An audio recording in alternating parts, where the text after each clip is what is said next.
শহরে যারা চলাফেরা করি আমরা কিন্তু সবসময় দেখি যে এই রিক্সাগুলো যেগুলো রয়েছে এগুলোর সামনে কিন্তু গ্লাস থাকে, আর যেগুলো সাইকেল রিক্সা আমরা দেখি যারা প্যাডেলিং করে চালায় বা এখন মোটর লেগেছে কিছুগুলাতে, এগুলোর সামনে কিন্তু গ্লাস নেই।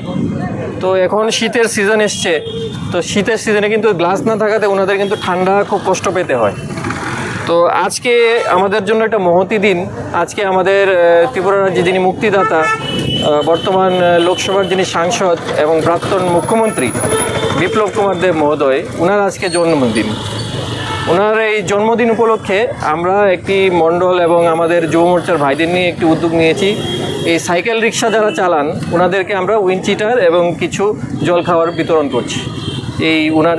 আমরা আপনাদের মিডিয়ার মাধ্যমে বলতে চাইব যে আমাদের যিনি মুক্তিদাতা বিপ্লব কুমার দেব মহোদয়, ওনাকে যেন ঈশ্বর দীর্ঘায়ু দেয় এবং ওনার এই জন্মদিন যাতে বছর বছর আমরা পালন করতে পারি সেইটুকু কামনা আমরা ঈশ্বরের কাছে করব।